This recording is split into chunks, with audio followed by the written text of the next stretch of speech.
Hey, seventh grade. So today we're going to start with our new topic of the cell itself.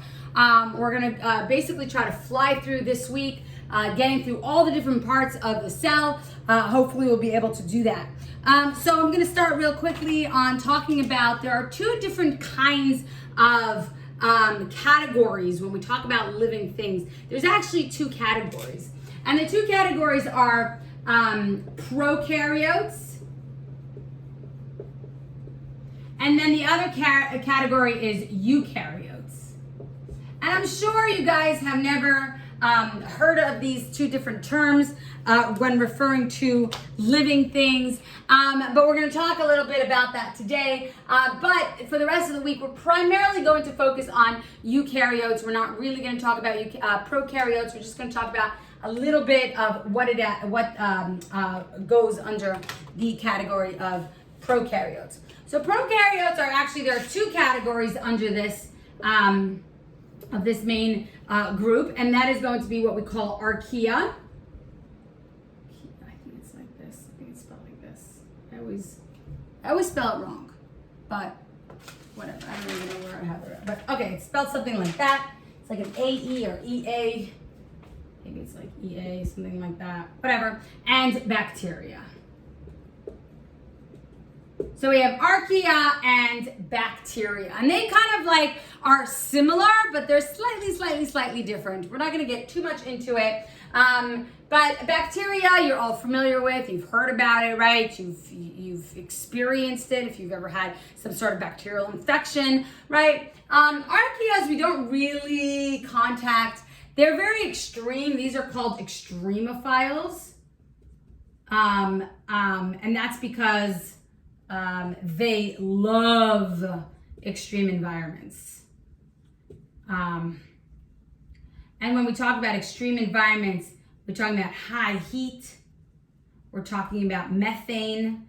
Methane is a chemical found, it's pretty much in our atmosphere, but it's very concentrated in like volcano areas. Salty, very salty environments, and they can live in these very extreme environments where most other organisms would die in those types of environments. But these archaeas, they're called extremophiles, very extreme types of environments, and they love it.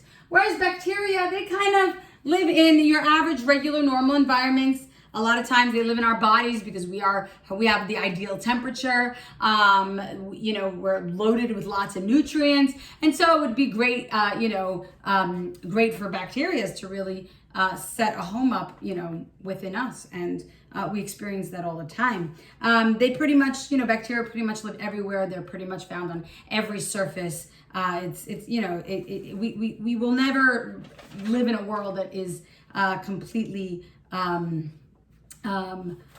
what's the word, like the lacking of bacteria. Bacteria will be here forever and ever.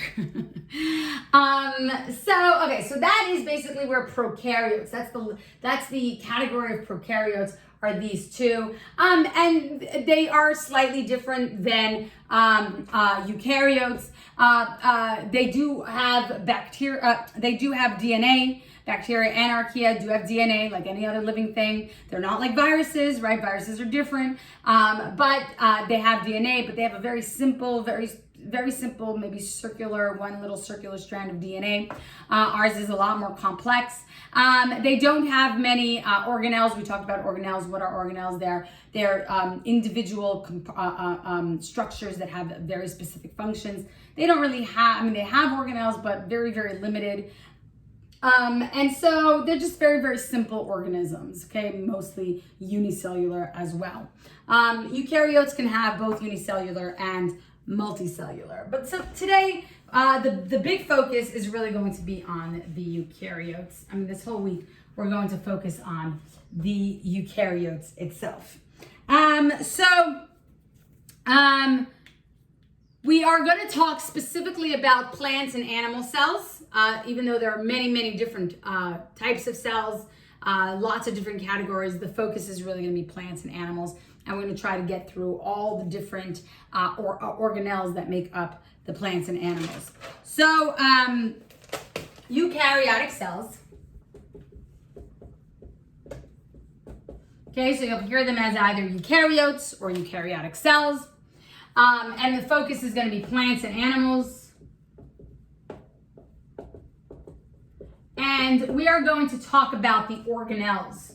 So organelles, very quickly, is a specialized, or let's just say a structure that has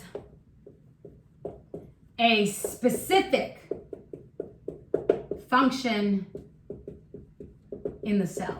And by the way, we've talked about this before. You might even have it as an index card word. So we know that this is a very specific structure. It's a specialized structure that has a very specific function. And there are many different ones, and we're going to talk about all the different ones throughout this week. And we're going to talk about their structures. We're going to talk about its function, and we're going to talk about how they actually each relate to each other, hopefully, if we have enough time. So today we're going to try to get through a few. We're going to start off, by the way, and as we're going through this, I'm going to point out some organelles that plants have that animals don't. Okay, so just kind of keep tabs on that, what a plant would have that an animal would not have. And so there's going to be a few differences, not much, but there are going to be a few differences between the two. Okay, so we're going to start with, what is this? We're going to start with a cell wall.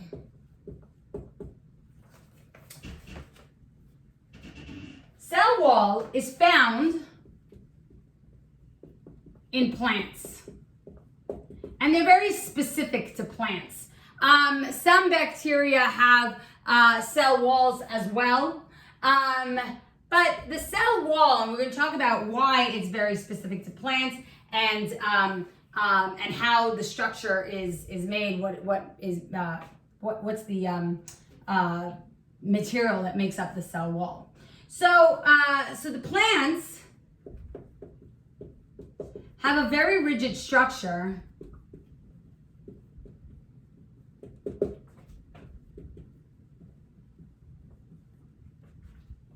that surround its cell.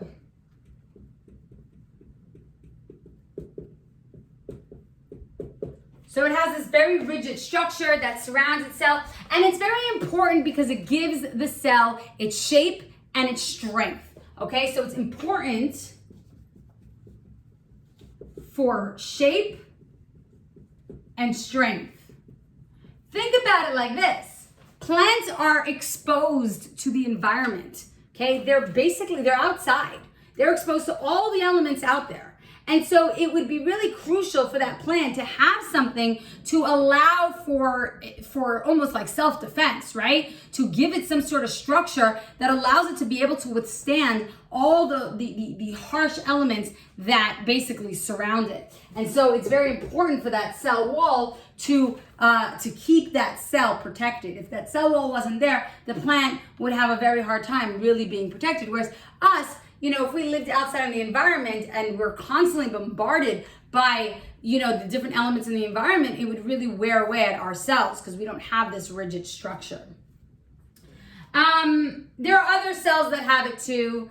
Bacteria do, fungi do, many prokaryotes that we talked about, they all have cell walls. But as far as plants, it's really a crucial part of a plant. The material, the cell wall,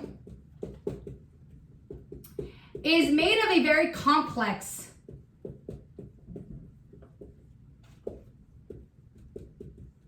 sugar called, and by the way, since it's a sugar, it has to end in ose, it's called cellulose.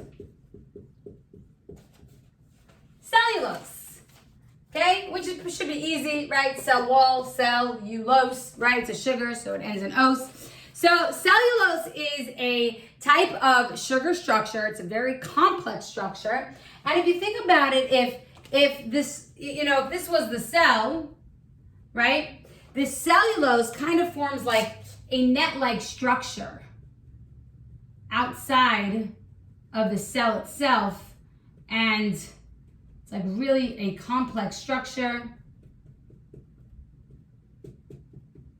Okay, that gives that rigidity, gives that shape to the plants. And if you ever like go outside and you like, you know, snap a plant, it has that rigid structure, right? You might even actually hear the snapping to it. Okay, and so this cellulose, by the way, is specific to plants. Us animal, we're actually an animal cell, right? We talked about plants and animals. We're actually an animal cell, and us and most animals actually don't have the ability to digest cellulose, because cellulose, it's not familiar to our cells. Our cells have no use for it. So if our cells have no use for it, we're not going to digest it, right? We're not going to really absorb it, because what are we going to do with it? Remember, we talked about other nutrients, right? Proteins, carbohydrates, lipids.